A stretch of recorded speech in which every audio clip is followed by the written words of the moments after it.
آپ جانتے ہیں کہ پوری دنیا میں سب سے زیادہ بارشیں کولمبیا میں ہوتی ہیں 3240 ملی میٹر، اور پوری دنیا میں سب سے زیادہ بارش ہونے والے ملکوں کی فہرست میں پاکستان کا 145واں نمبر ہے، اور جہاں سب سے زیادہ بارش ہوتی ہے ان میں تیسرا نمبر بنگلہ دیش کا ہے۔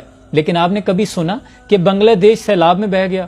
یا یورپی ممالک دیکھ لیں جہاں سارا سال بارش ہوتی ہے کہ وہ ملک سیلاب کی نظر ہو گئے۔ یہ قدرتی آفت کا چورن صرف اور صرف پاکستان میں بکتا ہے۔ کیا یہ مصیبتیں، یہ آزمائشیں، قدرتی آفات صرف غریبوں کی جھونپڑیاں، ان کے گھر مویشی اور کاروبار تباہ کرنے کے لیے ہے؟ کیا یہ آفت ان تمام محلات اور جو ان میں بیٹھے ہیں وہ تمام صاحبان، حاجی صاحبان ہیں؟ ایسا نہیں ہے۔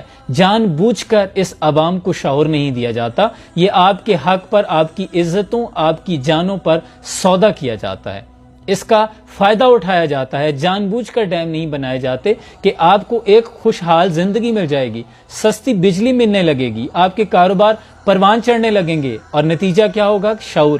جب آپ کے پاس شعور آئے گا تو ان کرپٹ سیاستدانوں کا قتل ہو جائے گا۔ سونے پہ سہاگا دیکھیے کہ کراچی، سندھ، خیبر پختونخوا، بلوچستان اور اندرون پنجاب کے بھی بہت سے ایسے علاقے ہیں جہاں پینے کے لیے صاف پانی کو لوگ ترستے ہیں۔ پہلے 6 مہینے پانی کی بوند بوند کو ترستے رہتے ہیں، زمینیں پانی نہ ہونے کی وجہ سے بنجر ہو رہی ہیں، اور اگلے 6 مہینے بیچاروں کی زندگی سیلاب کے ساتھ نپٹتے ہوئے گزر جاتی ہے۔ بہت سے لوگ لقمہ اجل بن جاتے ہیں۔ لیکن اگر ڈیم بنا دیے جائیں تو زمینیں سیراب ہونے لگیں، آپ کو سستی بجلی ملنے لگے۔ دراصل ارباب اختیار نہیں چاہتے، وہ آپ کو پہلے مہنگی گندم کھلائیں گے، اس میں سے منافع کمائیں گے، پھر آپ کو مہنگی بجلی دیں گے، اس میں سے پیسے بچائیں گے، پھر آپ جب سیلاب آئے گا تو بہہ جائیں گے۔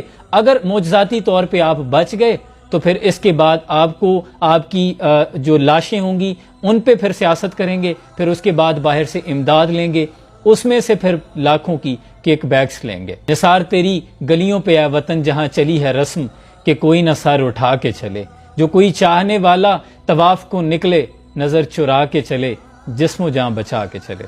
اللہ کریم ہماری عوام کو شعور عطا کرے۔ سلام پہنچے۔